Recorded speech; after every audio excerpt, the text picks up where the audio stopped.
Pemirsa, Lebaran Idul Fitri sudah usai, waktunya kembali ke fitri. Namun kondisi keuangan jangan sampai kembali ke suci alias bersih. Lalu bagaimana menjaga alur keuangan pasca Lebaran agar tak ikut bersih alias habis? Kami hadirkan dalam Dialog Nusantara Siang berikut ini.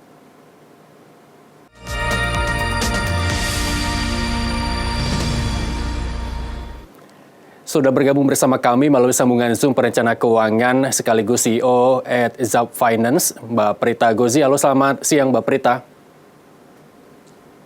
Selamat siang Mas Irsal. Ya, terima kasih telah bergabung bersama kami Mbak Prita di Dialog Nusantara Siang. Secara prinsip mengelola keuangan ataupun mengalokasikan penghasilan itu sebenarnya seperti apa sih Mbak sebelum kita mengarah kepada bagaimana cara mengatur THR di sisa-sisa yang tersedia ini Mbak? Baik, jadi prinsipnya pada saat kita mencoba untuk mengelola keuangan kita, itu kita akan mengaturnya dalam bentuk budget. Jadi kita sebutnya anggaran rumah tangga. Nomor satu yang kita mesti pahami adalah bagaimana cara kita membagi anggaran rumah tangga untuk keluarga kita. Jadi kalau Anda lihat biasanya dalam rumah tangga itu ada pengeluaran yang sifatnya kewajiban, kemudian ada yang rutin seperti tagihan-tagihan, lalu ada pengeluaran yang sifatnya insidental maupun yang memang berhubungan dengan gaya hidup, dan yang terakhir pastinya kita juga perlu menyisihkan untuk tabungan dan investasi. Nah, setelah kita memahami apa sih sebenarnya alokasi keuangan tersebut, baru nanti kita bisa melakukan langkah-langkah untuk kita bisa menerapkan hal tersebut di kehidupan nyata kita. Baik, secara prinsip kembali ketika Anda menyebutkan beberapa alokasi yang harus diposkan ketika kita mendapatkan suatu penghasilan, kalau dipresentasekan berapa kira-kira Mbak? Kalau mungkin banyak masyarakat yang masih bingung berapa persen nih saya alokasikan untuk kebutuhan pribadi, kewajiban, terus kemudian dan lain sebagainya Mbak? Ya, itu pertanyaan yang bagus. Biasanya saya hanya membagi 3 saja supaya masyarakat juga tidak bingung. Biasanya kita bagi dengan konsep living, saving, playing. Nah, living itu adalah sesuatu yang sifatnya kebutuhan rutin, tagihan-tagihan. Itu kita upayakan sekitar 50% dari penghasilan kita. Sedangkan playing ini berisi apa? Misalnya kesukaan kita, jajan, ataupun juga kepingin membeli sesuatu yang kita sukai, itu biasanya kita alokasikan 20%. Nah, sisanya 30% itu akan kita bagi ke dalam saving, di mana savingnya ini di dalamnya ada dana darurat, lalu ada mungkin pembelian asuransi, kemudian kita juga menabung dan juga berinvestasi. Nah, khusus untuk para pemirsa yang memang masih memiliki cicilan pinjaman, pastinya agak lebih sulit menerapkan yang seperti itu. Ya. Nah, kalau yang masih punya cicilan pinjaman, kita upayakan dulu paling tidak 30% dari pemasukan kita itu maksimal untuk bayar cicilan pinjaman, baru kemudian kita alokasikan untuk 3 hal tadi. Baik, ketika 3 hal yang tadi Mbak Prita sebutkan, mungkin kalau yang ketiga tidak disisihkan mungkin tidak terlalu berpengaruh karena investasi dan lain sebagainya. Kalau mungkin di antara 1 dan 2 tidak diposkan, apa dampaknya Mbak Prita?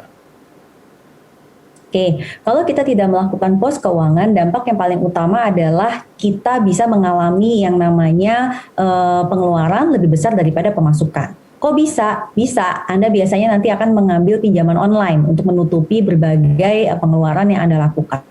Kemudian yang kedua, bahaya terbesarnya adalah kalau misalnya kita tidak mengatur pos-pos pengeluaran tadi itu, maka kan kita jadi berutang. Dalam jangka panjang, bisa jadi kita tidak mampu pensiun. Kalau sekarang kita masih punya pekerjaan, kita masih usia produktif, ya seapes-apesnya kita masih bisa lah mencari tambahan penghasilan. Tapi pada saat nanti kita sudah memasuki masa tua, masa pensiun, mungkin kita jadi bergantung hidup ya kepada orang lain gitu, karena kita sendiri tidak menyiapkan masa depan kita. Baik, tadi Mbak Prita menyebutkan tambahan penghasilan. Kita tahu bahwa pandemi COVID-19 menyebabkan pemutusan hubungan kerja, terus kemudian penurunan omset penjualan. Apa yang mungkin bisa dilakukan masyarakat untuk menambah penghasilan tersebut, menghindari aktivitas meminjam secara online dan meminjam ke sumber-sumber lain, Mbak Prita? Oke, pada saat kita misalnya mau kreatif untuk bagaimana caranya menambah penghasilan, maka paling pertama menurut saya adalah kita mesti mengenali diri kita sendiri. Apa sih sebenarnya yang bisa kita lakukan? Saya tuh paling bingung, Mas Irsal, kalau orang bertanya sama saya, Mbak, saya bisnis apa ya? Wah ya saya nggak tahu gitu. Karena kan kita harus mengenal diri kita masing-masing. Jadi tugas pertama dari para pemirsa adalah coba kenali Anda bisa apa, Anda punya potensi apa, dan apa yang bisa dikerjakan. Hal yang kedua adalah coba Anda pilih, apakah Anda memang mampunya berdagang, atau Anda bisa menciptakan sesuatu, misalnya masak dan lain-lain, atau mungkin Anda punya talenta, yang mana jasa Anda itu bisa dipergunakan untuk di dalam proyek dan lain-lain, sehingga kita mendapatkan tambahan penghasilan. Nah, saran dari saya tidak perlu memikirkan keuntungan yang besar, karena yang penting adalah di sini kita punya arus kas. Arus kas itu artinya aliran kas kita tuh lancar, jadi uang itu muter gitu loh, ngalir gitu, supaya kita nggak nunggu udah tunggu untung besar, jangan seperti itu. Yang penting adalah harus ada aliran dana-dana yang masuk ke dalam rumah tangga kita. Baru deh yang terakhir, kalau Anda sudah mendapatkan tambahan penghasilan, tolong kalau sebisa mungkin disisihkan untuk dana darurat. Jadi pada saat nanti terjadi kondisi yang tak terduga, kita punya deh tabungan untuk mengatasinya. Baik, kita akan bahas dana darurat berikutnya. Tapi saya mau fokus dulu, itu yang paling susah adalah menentukan potensi diri untuk menentukan bisnis apa yang akan kita jalani, begitu ya Mbak Prita. Ketika tadi Mbak Prita mengatakan bahwa alur kasnya itu harus benar. Sebenarnya dalam sebuah bisnis, alur kas seperti apa yang sebenarnya tahapan yang benar begitu, sehingga masyarakat menghindari kekeliruan dalam mengatur alur kas dalam bisnisnya, Mbak Prita. Nah, yang paling biasanya menjadi kepusingan para pedagang atau mereka yang berusaha adalah memisahkan antara keuangan usaha dengan keuangan rumah tangga. Itu yang paling susah. Apalagi untuk yang merasa bahwa usahanya rumahan, jadi udah makin campur aduk, nggak keru-keruan. Padahal kita mesti paham nih, sebetulnya berapa sih keuntungan dari usaha kita. Yang bahaya adalah kita merasa usahanya itu berhasil, karena mungkin omsetnya ada, tapi ternyata kalau dibedah secara keuangan itu sebenarnya dia rugi gitu loh. Tetapi dia selalu melihatnya, oh yang penting dagangannya laku gitu. Padahal dagangannya laku kalau ternyata lebih murah daripada harga waktu dia ambil, kan kita rugi ya, lama-kelamaan berarti kita mau nombok atau boncos gitu.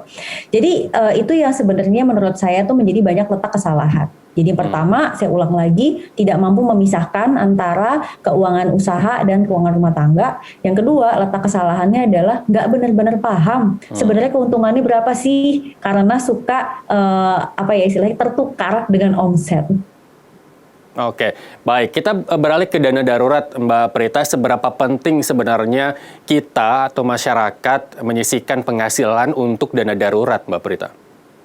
Penting sekali Mas Irsal, kita menjalankan pandemi ini sudah lebih dari 1 tahun. Waktu tahun lalu banyak orang yang kelabakan karena semua terjadi tiba-tiba, kemudian tidak ada, mungkin punya tabungan, tapi tabungannya sebenarnya udah ada peruntukannya, misalnya peruntukannya untuk anak sekolah, atau peruntukannya untuk naik haji, atau apa, sehingga bingung, nih diambil nggak ya gitu. Nah, dana darurat fungsinya itu adalah, dia adalah dana cadangan yang betul-betul tuh tidak ada peruntukannya. Jadi kalau sampai terjadi kondisi darurat apapun, baik itu kesehatan dan lain-lain, kita tuh siap.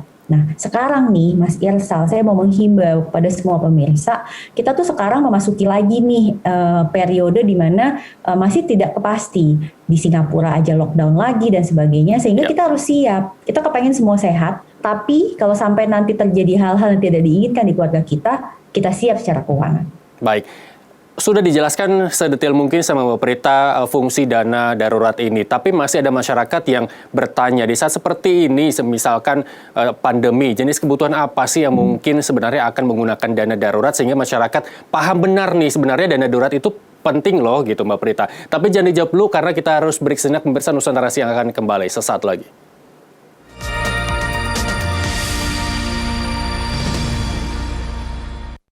Anda kembali bersama kami di Nusantara Siang, pemirsa, masih terkait dengan bagaimana menjaga alur THR pasca Lebaran bersama Mbak Prita Gozi.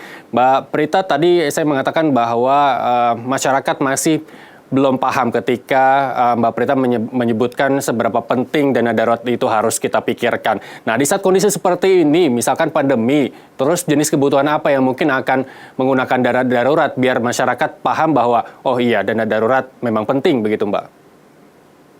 Terutama sih biasanya urusan kesehatan, Mas Oke. Irsal, terutama pada saat kita mau menjalankan protokol kesehatan.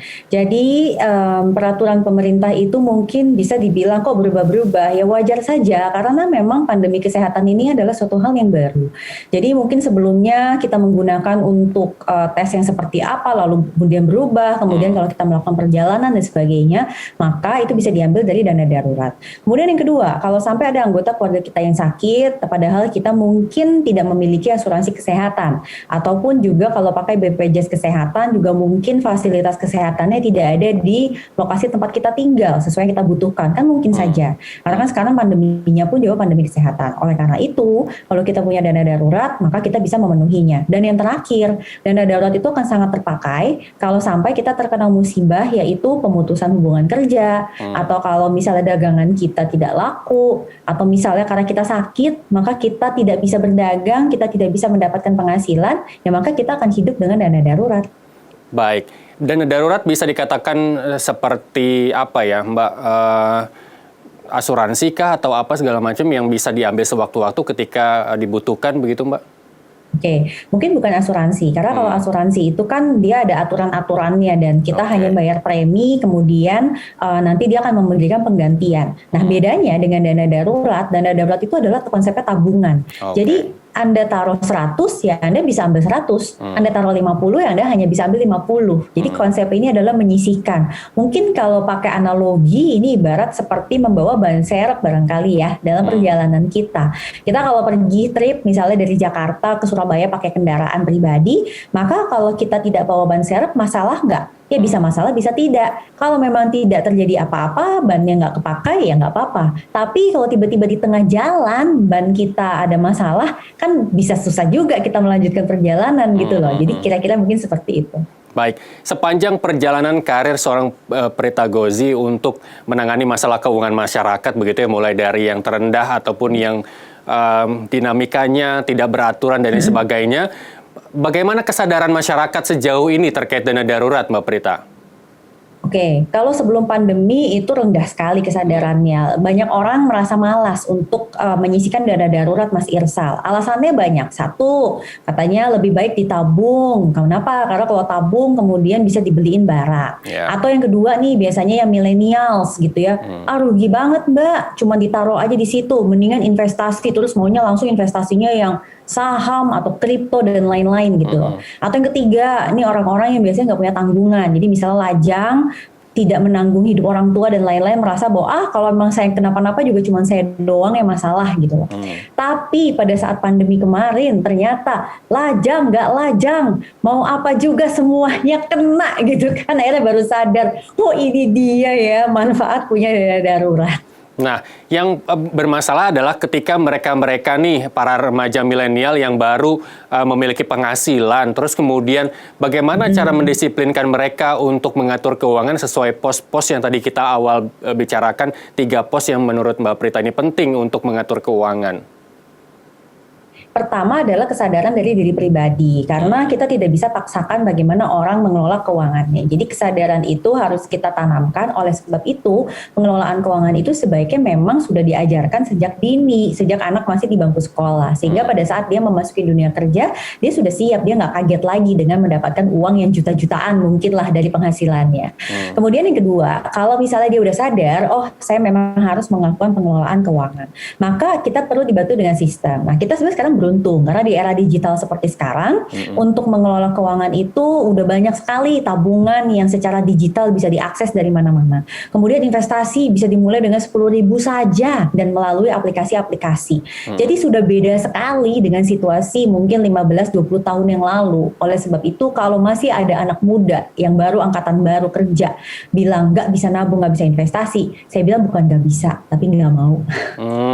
Baik, Mbak, ini kita beralih ke THR ya. Ini kita habis Lebaran ini diuntungkan, bukan diuntungkan sih, tapi silaturahmi secara tatap muka dikurangi dengan secara virtual. Mungkin tradisi salam tempel juga semakin berkurang. Itu mungkin mengakibatkan THR-nya tersedia banyak, tersisa banyak. Terus kemudian mereka-mereka yang bingung untuk diapain ini THR-nya mumpung masih banyak ini, apa yang mungkin bisa menjadi saran dari Mbak Prita untuk mereka mengelola THR yang masih tersisa, Mbak?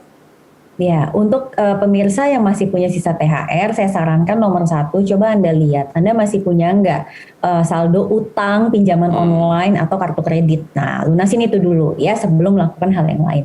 Yang kedua, ternyata utang nggak ada, pinjol juga nggak ada. Oke, next thing-nya adalah dana darurat. Ayo, coba dilihat tuh, diperiksa saldonya udah ideal atau belum. Yang ketiga, baru masuk ke investasi. Nah, sekarang ini menarik sekali investasi, tapi ingat investasi itu beda dengan spekulasi. Jadi Anda harus sabar, jangan hanya memikirkan keuntungan sesaat saja. Baik, kalau investasi, bicara investasi mungkin bagi pemula yang akan melakukan investasi dari uang THR-nya, apa yang mungkin perlu diperhatikan selain tadi Anda sebutkan dengan modal yang jangan terlalu besar dulu dan lain sebagainya, Mbak? Pertama, Anda harus tahu tujuan Anda berinvestasi apa. Maksudnya, apakah Anda memang mau pakai untuk tujuan tertentu, misalnya menikah, naik haji, atau lain-lain lah. Atau memang Anda sekedar hanya mau memutarkan uang saja. Nah, itu masing-masing orang bebas untuk memilih tujuan. Yang kedua, Anda mesti tahu durasinya. Jadi, kapan nih uangnya mau dipakai? Kapan uangnya mau pakai, nanti akan menentukan pilihan aset investasi. Terakhir, pahami profil resiko kita masing-masing. Jadi, setiap orang tuh punya profil yang berbeda-beda. Ada yang lebih ketakutan, ada yang lebih berani, kira-kira seperti itu. Nah, itu semua akan menentukan aset investasi kita yang cocok buat kita yang seperti apa. Baik, terakhir mungkin Mbak Prita ini THR yang sudah habis ya, sudahlah selamat berpusing-pusing ria begitu ya, karena tinggal mengandalkan gaji bulan depan untuk kehidupan selanjutnya begitu ya. Terus kemudian dari pembicaraan kita sepanjang siang hari ini, apa yang bisa Mbak Prita tekankan kepada masyarakat, bukan hanya pada momen Hari Raya Idul Fitri saja ketika masyarakat mendapat uang THR berlebih begitu, mungkin di hari-hari lainnya yang perlu diperhatikan terutama pada masa pandemi saat ini apa Mbak Prita? Oke, nomor satu, pahami apakah pekerjaan Anda memang terpengaruh sehingga berpotensi mengalami penurunan penghasilan atau tidak. Ada iya, ada yang tidak, maka Anda kemudian yang kedua harus mengatur anggarannya. Pada saat Anda mengatur anggarannya di langkah kedua, maka sesuaikan dengan pemasukan yang ada. Kalau ternyata anggaran sudah tidak bisa ditekan lagi, maka Anda harus kreatif menambah keran penghasilan. Dan yang terakhir, selalu berpegang pada dana darurat. Kemudian kalau Anda belum punya asuransi kesehatan, minimal Anda punya BPJS Kesehatan. Nah, kalau tiga hal itu sudah dilakukan dengan baik, harapannya apapun ujian kehidupan yang terjadi pada diri Anda, moga-moga keuangan Anda kuat untuk menghadapinya. Baik, intinya kalau belanja online terutama begitu tidak kalap begitu ya Mbak Prita, karena harus punya pos sendiri terkait dengan keinginan untuk membeli sesuatu begitu Mbak Prita ya. Terima kasih. Betul. Mbak Prita Gozi, CEO dari Zap Finance dan juga sekaligus perencana keuangan telah bergabung bersama kami di Nusantara Siang. Selamat beraktivitas kembali, jaga kesehatan, sampai jumpa.